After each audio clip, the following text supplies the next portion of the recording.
Hello everyone, selamat datang ke How to Malay channel. Welcome to How to Malay channel.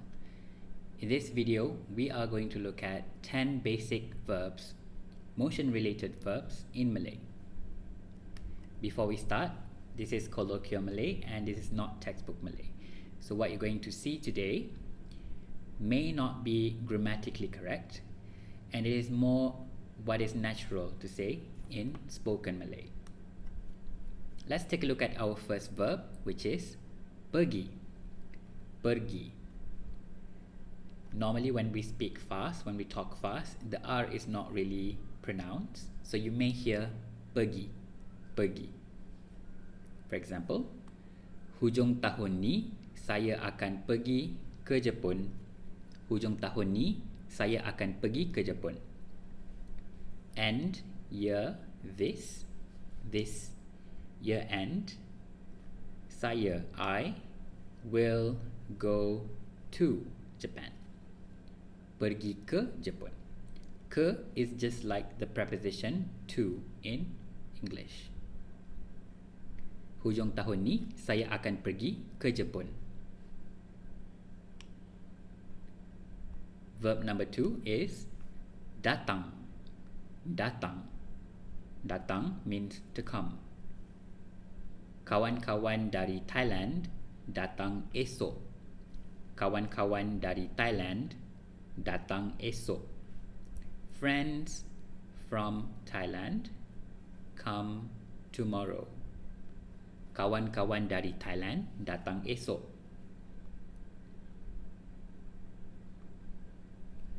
Balik.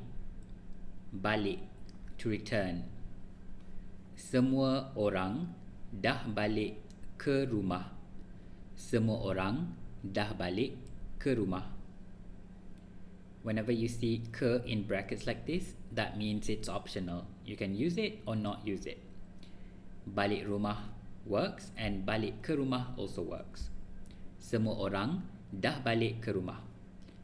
All people already returned to home or house.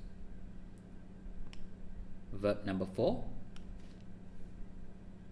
jalan kaki, or the simplest way you can say this is just jalan. Jalan, to walk.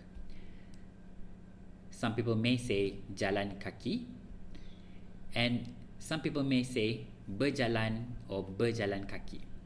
Ber is a prefix, but often in spoken Malay, it is omitted. Tiap pagi, saya jalan kaki pergi tempat kerja. Tiap pagi, saya jalan kaki pergi tempat kerja. Every morning, I walk, go, place. Tempat is place, kerja is work, workplace, tempat kerja. Verb number 5, lari. Lari has a prefix. Some people use berlari, but again, sometimes we omit ber in spoken Malay. Jangan lari kat sini, bahaya. Jangan lari kat sini, bahaya. Do not, don't run at here. Dangerous. Jangan lari kat sini, bahaya. Verb number 6, keluar. Keluar.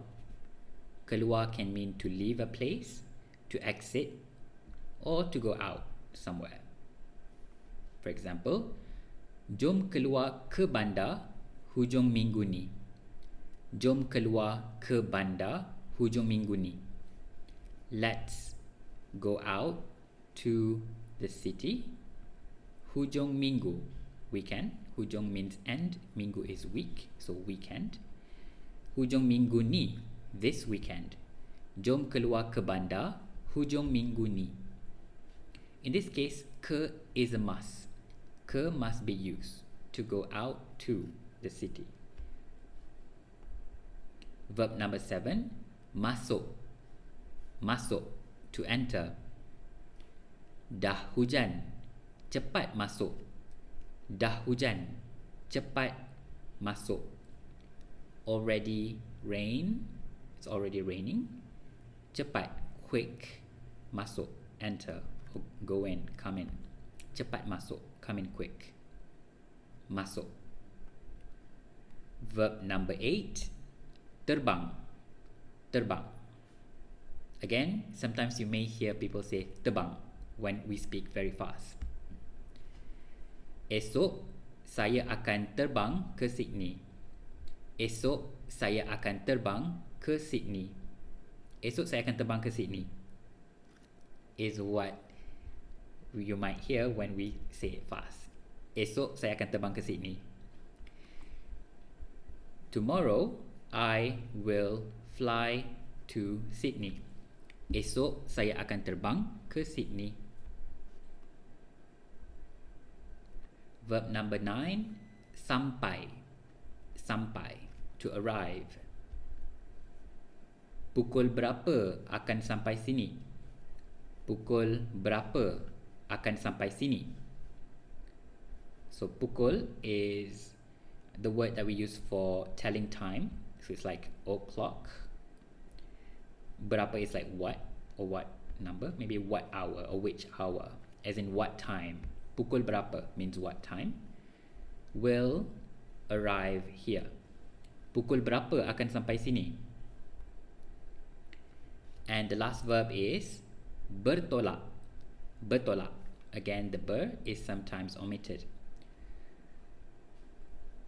Tolak also means to push.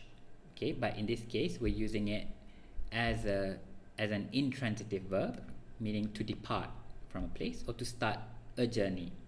Bertolak. Kitorang bertolak pukul 10 pagi tadi. Kitorang bertolak pukul 10 pagi tadi. We departed, we started our journey pukul 10, 10 o'clock, morning, earlier in the morning, pagi tadi. Kitorang bertolak pukul 10 pagi tadi. If you're interested in Malay lessons, conversational Malay lessons, please check out our website, howtomalay.com. And yes, you will get a free trial lesson. And then after that, you can decide if you want to continue or not. So that's all for today. Terima kasih dan jumpa lagi. Don't forget to subscribe and like and share this video. Okay, terima kasih dan jumpa lagi. Bye.